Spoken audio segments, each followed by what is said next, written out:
So how did Narendranath become Swami Vivekananda? For the answer to this question, we have to go to Sri Ramakrishna. According to Swami Sadhana, after Ramakrishna went on his pilgrimage, he became aware of his spiritual mission to the world. Swami Sadhana said, the master was amazed when he realized the dearth of spirituality in the world and how the Mother's grace had given him a stockpile of extraordinary spiritual power to be used in removing that want. So what exactly was this mission? Swami Sadhana gives a list of what Ramakrishna came to understand as the true meaning of his sadhanas. And some of this we can understand in terms of a mission. I won't go through the whole list, but I'll give some main points. First, that his extraordinary sadhanas undertaken for the good of humanity would shed new light in the realm of spirituality. That his advent in this present age was to stop religious conflict and degradation in this world by propagating the idea, as many faiths, so many paths. And that a religious organization would be established based on the universal truths revealed in his life. In short, we can say that, or maybe it's not in short, but anyway, we can say that Ramakrishna's mission was to restore people's faith in all religions as paths to realize God, and also to make religion easy. And he did this in two ways: by cutting out the overgrowth from the existing religious paths to make them more easily accessible, and also by forging a new path suited to the times. And he could do this through the stockpile of extraordinary spiritual power that he had accumulated. Swami Sadhananda said, has the world ever witnessed how, with the help of this overwhelming power, people are experiencing religion as an object of immediate knowledge and realizing that there is an unchanging, living, eternal spiritual current in all religious faiths, even in this scientific age of the 20th century? That Ramakrishna's mission was not meant just for India or Indians was emphasized by Swami Sadhananda. He said, the more we study the life of this wonderful master, the more we shall see that he does not belong to any particular country, nation, sect, or religion. The master, who is established in Bhavamukha, that is, Bhavamukha, a cosmic level of consciousness, he will enter people's minds as liberal ideas, breaking all narrow barriers, putting people in his new mold, and binding them together with a unique cord of unity. But we can say, though, that Ramakrishna himself understood that his mission was for the whole world. One day, the Divine Mother showed Ramakrishna a vision of Keshab Chandra Sen and his followers. Now, Keshab was a very famous leader of a Hindu reform movement in those days, and he loved Ramakrishna very much. Now, in this vision, Keshab was telling his disciples, please listen to what the master is saying. Now, seeing this vision, Ramakrishna said to the Divine Mother, Mother, these people hold the views of Englishmen, meaning Western educated people. He said, why should I talk to them? Well, the mother replied, it will be like this in the Kali Yuga.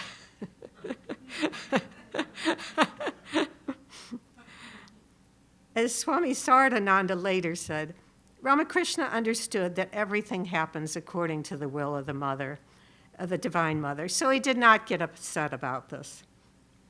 And eventually, after talking to Keshav and his followers for a few years, Ramakrishna became familiar with their way of thinking.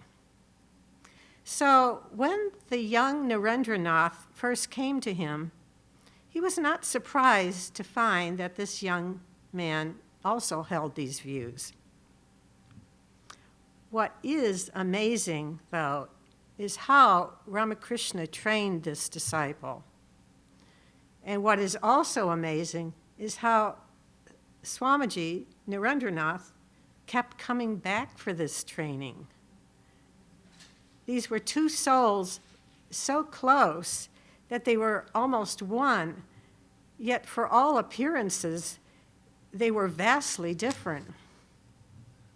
In those days, Swamiji was just inexorable about in the way he viewed things. He firmly believed that his Western view of things was right, and the old Indian views, traditions were wrong, even superstitious. He was just absolute convinced. Yet, amazingly, Ramakrishna never tried to convince Swamiji otherwise. Rather, he just steered him towards another way of looking at things. So when Swamiji's training under the master was over, Swamiji's Western outlook was not destroyed, but it was rather broadened and deepened by the ancient Indian tradition. And this was a tradition, a heritage that had been lived in totality by Ramakrishna himself. Yet, he lived it with a Western scientific outlook that demanded verification at every step of the way. As the Katha Upanishad says, wonderful is the expounder and rare the hearer. Rare indeed is the experiencer of the Atman taught by an able preceptor.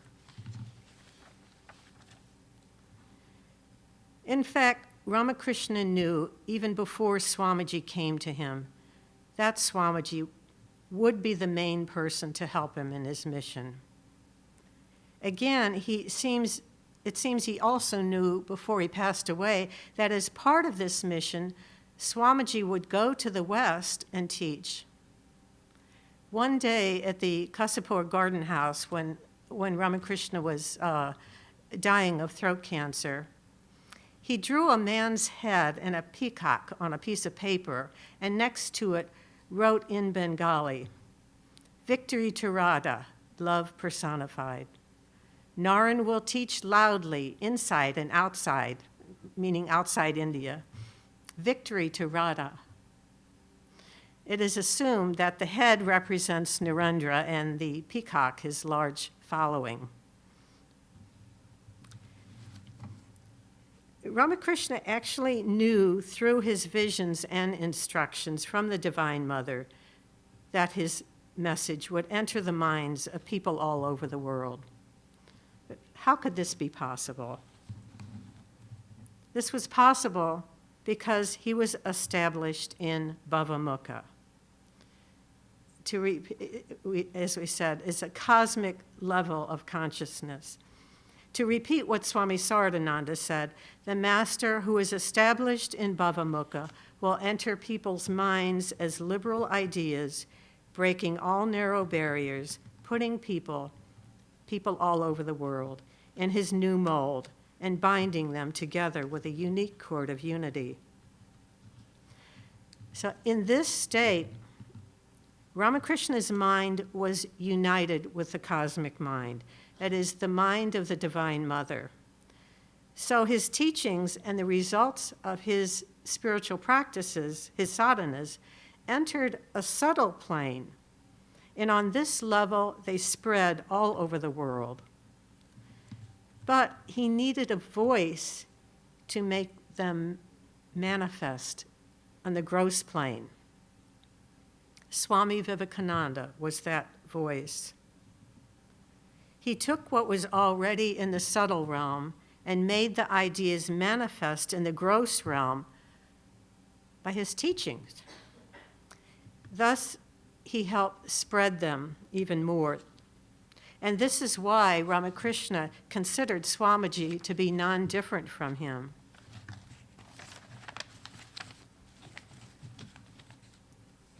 Swamiji himself also understood that if ideas have already been planted in the subtle realm through Ramakrishna's Bhavamukha and are waiting to manifest, then it would not take legions of people to bring about a change. If he could just concentrate, he thought, on training a few dedicated souls, then these ideas would burst forth naturally in time. As he said later, what the world wants today is 20 men and women who can dare to stand in the street yonder and say they possess nothing but God. Who will go, he said. If this is true, what else could matter? If it is not true, what do our lives matter? But when Swamiji was just a lone, penniless monk wandering around India, it seemed an overwhelming task to spread the Master's message. Swamiji understood he needed a platform. As the voice of Ramakrishna, he needed a place where he could be heard by many.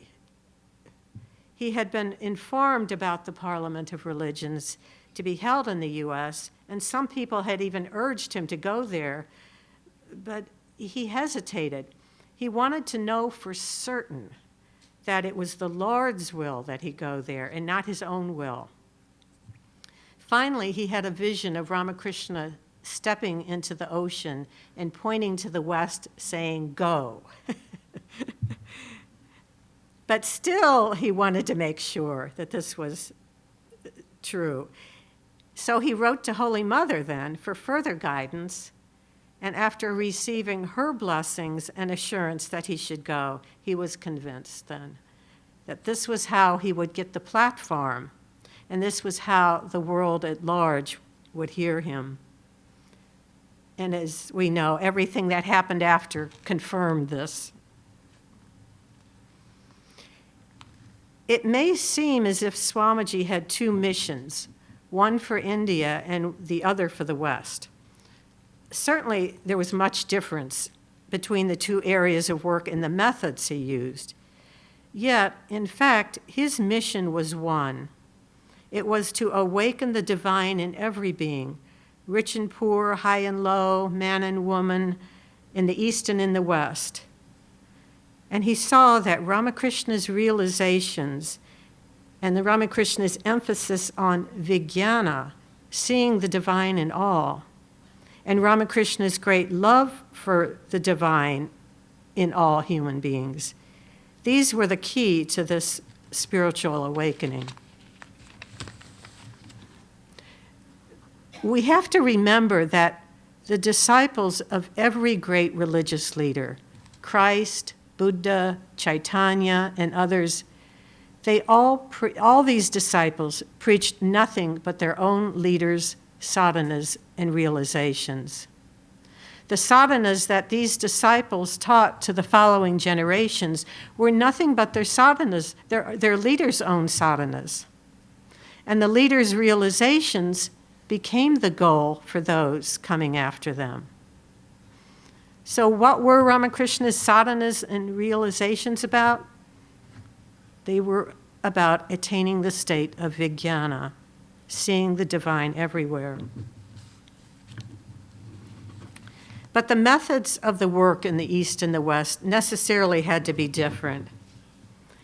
In the West, special emphasis had to be placed first on the idea that God exists.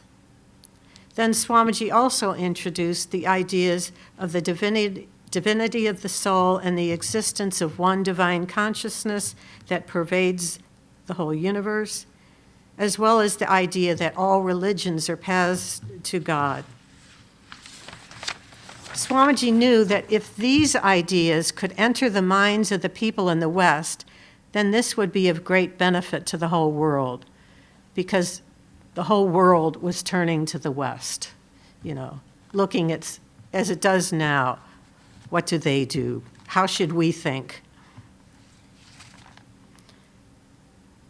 But in Swamiji's private classes, he also introduced the concept of a daily spiritual practice for the realization of God, particularly through the practice of Raja Yoga.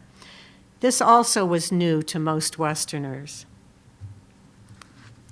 But in India, in spite of the British educational system, faith in God's existence was still there. But Swamiji wanted to create a new and united India by using religion as the basis of national reconstruction. Thus, in India, emphasis was put on making this faith practical, and Ramakrishna's realization of seeing God in all beings was the perfect method to use. For here, if done properly, the worshiper of God in all could attain the heights of Vijnana, the realization that God has become all this. Regarding Swamiji's work in the West, we can probably say that Swamiji completely changed the way people of the West think about religion. And he did this not by tearing down people's ideas of religion, but by broadening and deepening them, just as Ramakrishna had trained him. As the people in the West were in those days mainly Christians, and I'm talking about those days, Swamiji often built a foundation on his knowledge of Christ and his teachings. In a letter to his disciple Alasingaparamo, a letter written before the Parliament of Religions convened, Swamiji said, "Know then that this is the land of the Christians, and any other influence than that is almost zero. I am here amongst the children of the Son of Mary, and the Lord Jesus will help me. They like very much the broad views of Hinduism and my love for the Prophet of Nazareth. I tell them that I preach nothing against the Great One of Galilee. I only ask the Christians to take in the great ones of India along with the Lord Jesus, and they appreciate it." Swamiji was, in fact, very devoted to Christ. While he was at the Bharanagar Math, the monastery, he translated a part of the Imitation of Christ by Thomas à Kempis into Bengali. And he also wrote notes and a beautiful introduction to it. He also carried a copy of this book with him on his pilgrimage. There's only 2 or 3 books that he carried with them, and that was one of them. Once, when asked about his feelings for Jesus, Swamiji replied, "Had I lived in Palestine in the days of Jesus of Nazareth, I would have washed his feet not with my tears, but with my heart's blood." What made him so devoted to Christ?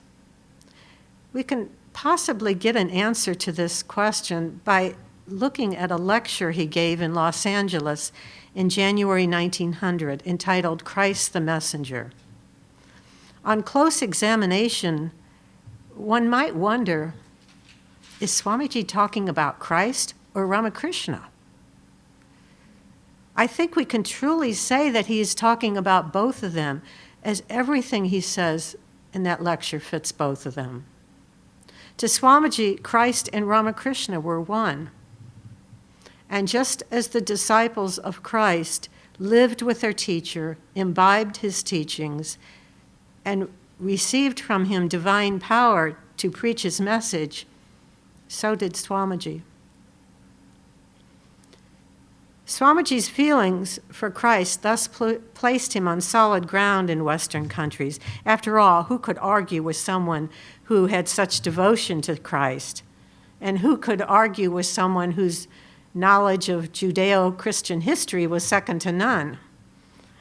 Yet Swamiji was not blind to the flaws in Christianity, especially to its exclusivism and its emphasis on sin. Both of these points he hit upon immediately at the Parliament of Religions, and also later, wherever he lectured in the West. And both of these points actually gave him the leverage he needed to present in detail the Vedantic conceptions of God, the human being, and religion itself. But having deep love for Christ was not Swamiji's only qualification for his work in the West.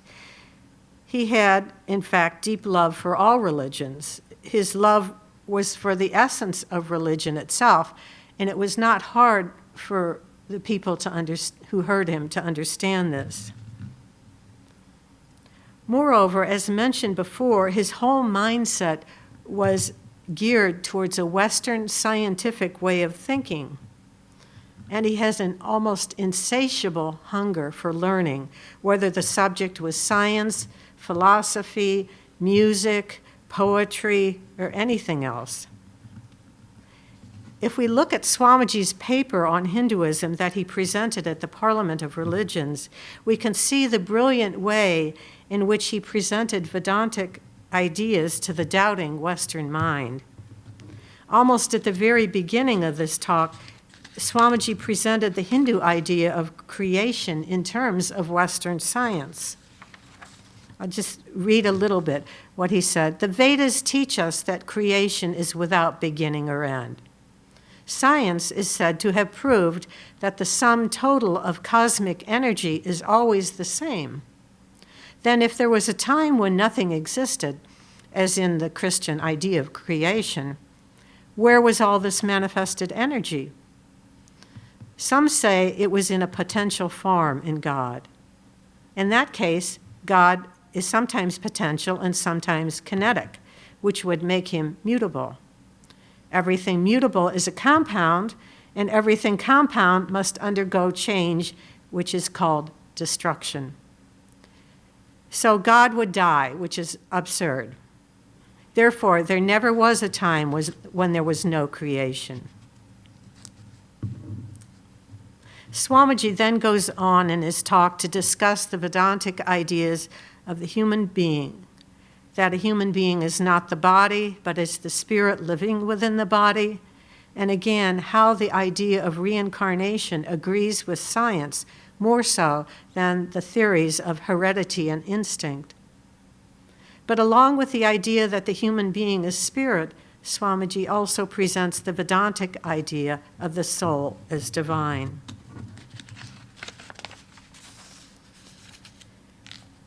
After the Parliament of Religions, Swamiji carried on his work in the West in much the same way as he had at the Parliament itself. In his lectures, he quoted from the Bible as well as from Western science, philosophers, poets, and other writers. And his lectures and classes consisted mainly of introducing the ideas of the divinity of the soul and the existence of one divine consciousness, as well as promoting the idea that all religions are paths to God. As we said before, if Swamiji knew if these ideas could enter the minds of the people of the West, then this would be of great benefit to the whole world. Most likely, no one in the West before Swamiji had attempted to use science to prove conclusions of religion in the way he did. This was new and it was daring. But so also were the many intellectual challenges he threw out to the Westerners regarding their ideas of religion. He was a hero. But in spite of heavy opposition from some of the clergy, the seeds Swamiji planted fell on fertile ground. Knowingly or unknowingly, the American people took it in. Yet for years, these seeds lay quietly underneath the surface. After Swami Vivekananda and other direct disciples were no longer working in this country, the next generation of Swamis generally worked quietly. Instead of being encouraged to attract large crowds of people, They were sent to the West to be exemplars of what Swamiji called the Ramakrishna mold. And this they did extremely well. In the midst of Western materialism, they were models of renunciation, dispassion, and divine love. Moreover, after Swamiji's success in the U.S., the newspapers in many cities were discouraged by the churches from advertising the Swami's talks. I know this happened in St. Louis. For many years, Swami Saprakashananda could not advertise in the newspapers there. And since in those days newspapers were practically the only medium of advertising, the early Swamis were left with no choice but to work quietly and plant deep roots. In a letter written to Josephine MacLeod in 1906, Sister Nivedita said, "You see, when we who understood Swamiji and remember him are dead, there will come a long period of obscurity and silence for the work that he did. It will seem to have been forgotten until suddenly, in 150 or 200 years, it will be found to have transformed the West." Well, if Nivedita could only have foreseen the 1960s, she probably would have revised that prediction by a few years. In the 1960s, the U.S. liberalized its immigration policy, which meant that many more people from India and other countries could come for education or for work or to teach religion. On top of that, the hippie movement made everything India and Hindu a big fad. All of these factors greatly influenced the Vedanta work in the West. To begin with, the ideas of reincarnation, meditation, yoga, karma, avatar, all these things, they became commonly known and discussed. It seems the time was ripe for these seeds to start coming up from the subtle realm. Although the hippie movement gradually faded away, the spiritual thoughts from India remained and have continued to grow, spread, and influence the West in many subtle ways. Amazingly, Swamiji's dream that science and religion will meet and shake hands is, in a sense, literally coming true now, with frequent dialogues, seminars, and conferences being held all over the world between scientists, doctors, and religious people. Meditation also is becoming a part of life for many people in the West, though it's not always done to realize God. In fact, it is even being, as we know, it's even being incorporated into busy work schedules in some companies as people understand that it's benefits for the relief of stress. America takes things in its own way, but it is changing. The sprouts are only beginning to come up. The people of India have long considered Swamiji to be the awakener of India. But the people in the West who know of him feel that he was also the awakener of the West. Swamiji himself said, "I have a message to the West, just as Buddha had a message to the East." More than 100 years have passed since he first came to the U.S., and we now find that all the major ideas he preached, the ideas that entered the minds of those fortunate people to whom he spoke, they have indeed entered the very thought current of the West, and some people are just now beginning to understand where it came from.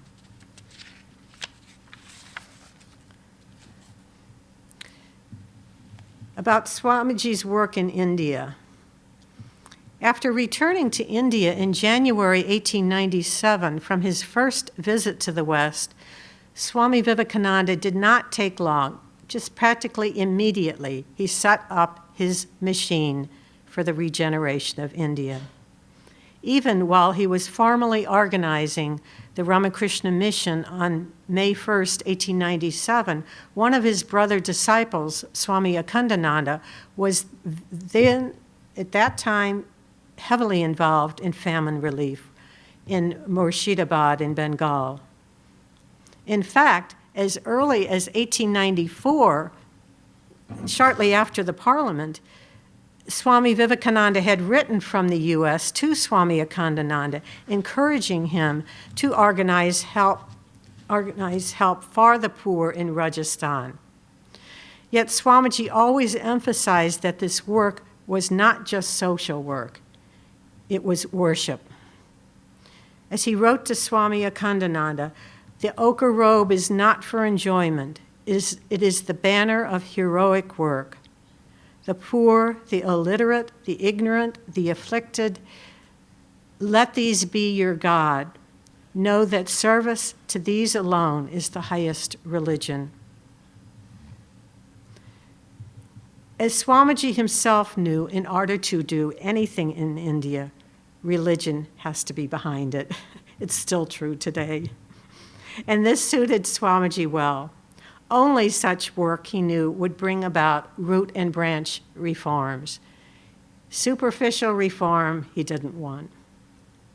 Thus, all work for the upliftment of people had to be done on the foundation of religion. And he knew that to have ochre-robed monks engaged in work for the poor and distressed would be the greatest inspiration to people. It would not only inspire the people being helped, but it would also inspire others to come forward to help with their own lives or money or whatever else they could to help. Swamiji's plan was to take Ramakrishna's idea of worshiping God and human beings as a spiritual sadhana. And in order to make it enter the depths of the mind and help the spiritual seeker attain this goal of vijnana, this worship must be done with the body, speech, and mind. But here, sometimes an objection is raised. Why is it not simply enough to think of God as dwelling in all beings? What is the need of a special sadhana, and one that looks suspiciously like social work, too? What is the need for it to attain the state of vijnana? In Swami Sardananda's biography of Ramakrishna, he wrote that someone once raised this very objection regarding Ramakrishna's sadhanas, that he could just as easily have renounced mentally. That would have been enough. For instance, what was the need for him to sit by the Ganges and throw coins and mud in the Ganges, saying clay is rupee and rupee is clay? In reply, Swami Sardananda wrote, "Very well. Thus far, how many people have been able to concentrate their minds, completely renouncing sense objects by adopting your so-called simple means of renouncing mentally, without performing external disciplines? This cannot be done. When the mind thinks one thing and moves in that direction, and the body moves in another direction, nothing great can be achieved, not to speak of God realization. So the scriptures repeatedly tell us, whatever one should renounce or accept, one should do it with body, mind, and speech equally. Only then will a spiritual aspirant be worthy of God realization." Swami Vivekananda also said, "Religion is realization, not talk, nor doctrine, nor theories, however beautiful they may be. It is being and becoming, not hearing or acknowledging. It is the whole soul becoming changed into what it believes. That is religion." These words truly became a living reality in the lives of Swamiji's disciples, particularly his monastic disciples. They were so devoted to him that they bore any amount of hardship and austerity for him and literally gave their lives to carry out his words.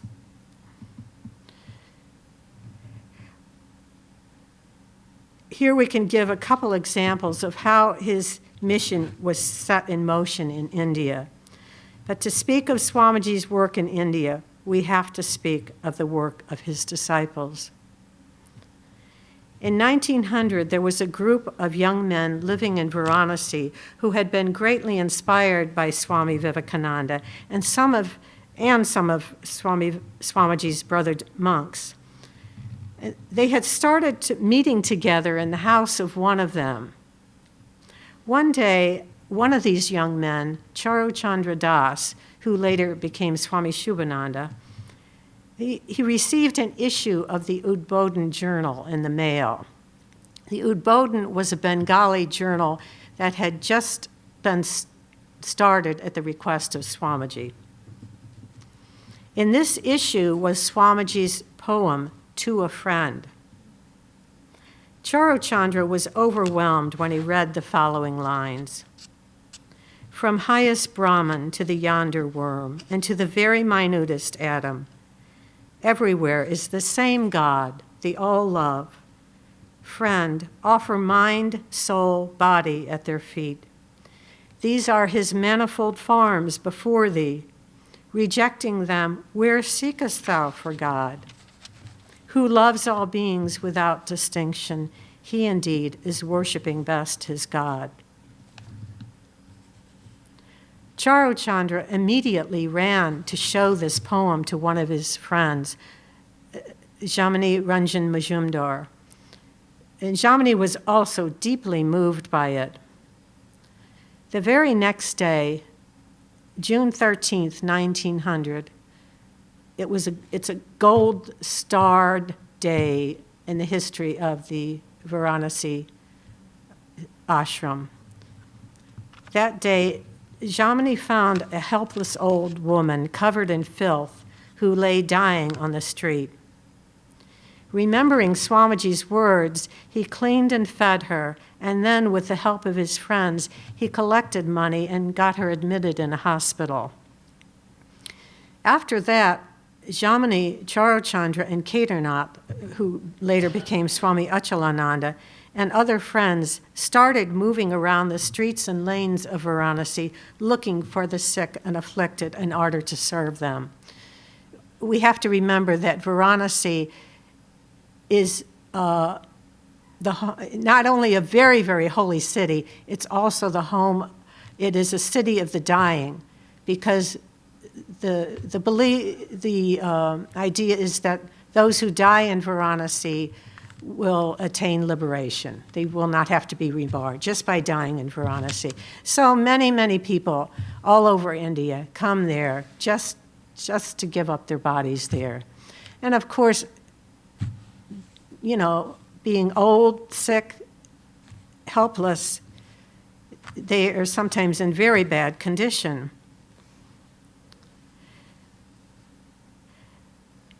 So soon after this, they formed what they called the Poor Men's Relief Association. A room was rented to serve as a hospital, and beds, blankets, and other necessities were collected for it. Charu Chandra and his friends immersed themselves heart and soul in this work. Now, Swamiji had been hearing about their work. He came to Varanasi in February 1902 and was very pleased. He gave them initiation and also wrote an appeal for funds for them.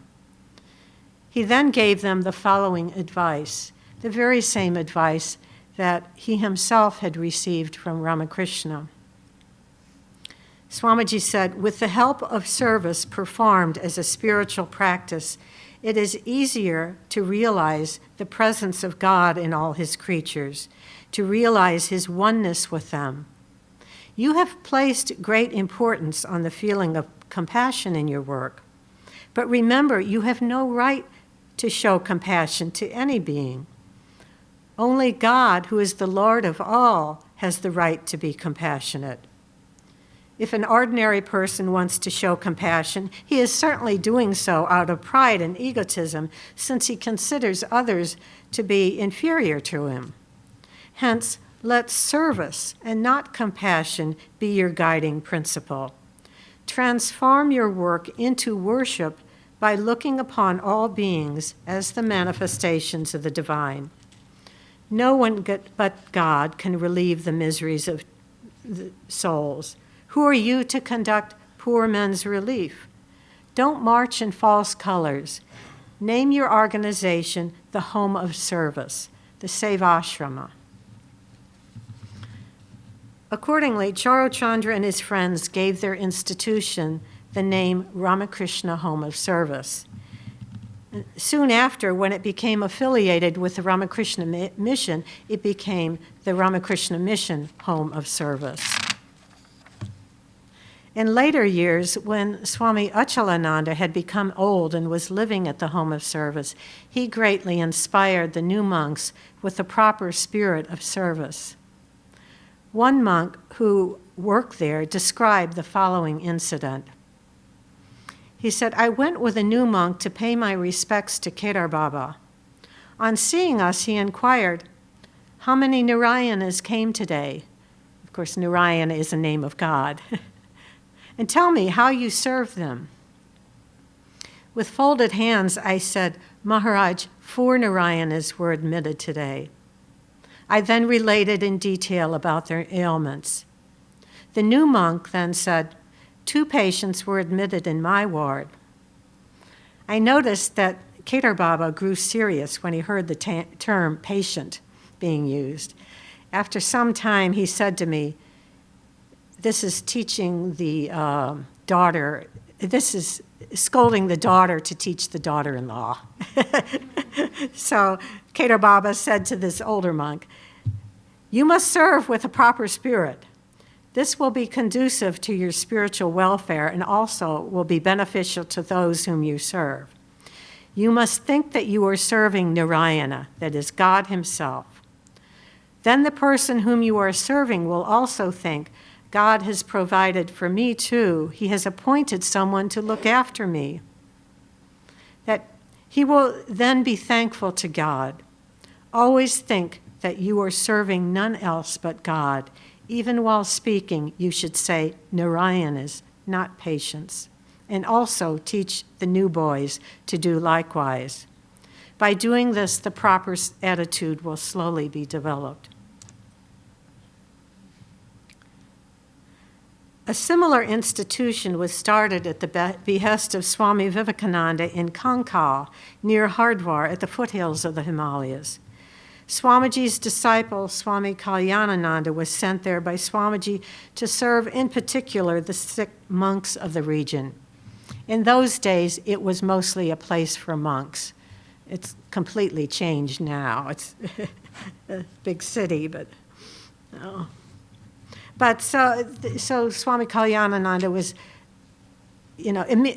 sent at first to serve mostly the monks, because they had no one to look after them. If they were doing austerities, if they got sick, they just usually died. So in May 1902, when Swami Kalyanananda came to Bellarmat to consult with Swamiji about the work in Kankal, Swamiji said to him, look, Kalyan, do you know what I want? On one side, there will be Sri Ramakrishna's temple, where monks and brahmacharis will perform meditation and other spiritual practices. And thereafter, they will apply what they gain by these practices in the practical field of work. A few years later, another disciple of Swamiji, Swami Nischayananda, joined Swami Kalyanananda. Under extremely difficult circumstances, these two gradually established a hospital there that serves both monks and lay people of the whole region. We can see from the following advice which Swami Kalyanananda gave to some young brahmacharins who were working at the Kankal Center, how he trained the next generation to carry out Swamiji's ideal of service to God and human beings. And one of these brahmacharins, and I'm pretty sure it was the brahmacharin who wrote these reminiscences, was Swami Sarvagatananda, who was the previous head of the center. He wrote, "On one occasion, some of us brahmacharins were going to the hospital from the monastery. Swami Kalyanananda met us on the way and said, 'You see, there is the temple. You go there with fruits, flowers, and offer them with prayers and hymns. There, on the other side, you see the hospital. You go there to the patients with medicines, food, and some kind and comforting words. These two deeds are not different. They are the same. If you think they are contradictory, you may go home and do whatever you like. To me, both are spiritual acts leading to the same goal.'" Many more such institutions, both medical and educational, have been set up in India by the Ramakrishna Mission, and each of them has its story of renunciation and dedication behind it. This work is over and above the relief work that the mission does in times of devastating famines, floods, earthquakes, cyclones, etc. Moreover, ever since the Ramakrishna Mission began its work of service of God and human beings, many other institutions, both religious and secular, both lay and monastic, have sprung up. The same spirit of dedication and service that inspires the Ramakrishna Mission also inspires now countless other organizations in India. There is no doubt that Ramakrishna and Swami Vivekananda are knowingly or unknowingly the guiding spirits behind all of them. As Swami Sardhananda pointed out, the avatars come with a mission. They see the direction in which society is heading, and they take corrective measures to try to adjust things ahead of time so that society does not destroy itself. Some may think it's too soon to judge the results of Ramakrishna's and Swamiji's mission, but I think we can see tremendous progress already. It is apparent from Ramakrishna's life and also from what we see now of society that his sadhanas and realizations were meant to correct some major problems, and these are not problems of only one community or country, as was the case with previous incarnations, but rather these are problems of global proportions. And thus we can see that truly Ramakrishna's and Swamiji's advent was not just for India, but for the whole world. For as the world comes closer now through advances in rapid communication, as well as through population migration, problems that used to be merely local now affect the whole world. Thus, the potential for worldwide conflicts, as we know, becomes greater and greater. I believe that as a result of Swamiji's work in both the East and the West, there is a new and awakened consciousness that is taking hold all over the world. And this is why we see the results we do. This awakened consciousness, it may focus on individual issues like the environment or poverty, fundamentalism, human rights. It may focus on these individual issues, but what it is really about is giving love and respect to all beings of the world as manifestations of the divine. This is what's really behind these issues. Knowingly or unknowingly, it is about seeing the divine everywhere. So are Ramakrishna and Swami Vivekananda really behind all this? Some might think it rather presumptuous to credit them with so much, but I believe that the seeds which have been sown cannot but bear fruit. Swami Vivekananda once said, "In this age, the Brahma Kundalini, the cosmic Kundalini, the mother who is responsible for the creation, preservation, and destruction of the universe, has been awakened by the fervent prayers of Sri Ramakrishna. And in commenting on this, Swami Shivananda said, "No wonder the individual Kundalini will be awakened now. That is why we see symptoms of a great spiritual upsurge everywhere." What we see now is not Vijnana, not yet. But the seeds are beginning to sprout, and we seem to be slowly heading there, like one person at a time. Ramakrishna and Swamiji saw things in much larger time frames than we do. So our minuscule 100 years or so of their teachings is nothing. We should also remember that when a seed sprouts, some upheaval of the earth takes place. Hence, so we see disturbances along the way. For ordinary spiritual aspirant, a seed is planted in them through initiation, or through a spiritual experience, or through some other religious ritual. If cared for and watered properly through devotion and spiritual disciplines, this seed slowly grows, bestowing on the spiritual aspirant wonderful fruits of the Spirit. Avatars and their companions, on the other hand, are born with the seeds already with them. And these seeds are not meant for their own benefit, but they scatter these seeds all over through their sadhanas, realizations, and teachings. The seeds they plant then grow all over society. But this time, for the first time, with the advent of Sri Ramakrishna and Swami Vivekananda, these seeds have been scattered over the whole world, scattered through the power of Ramakrishna's Bhavamukha and Vivekananda's voice.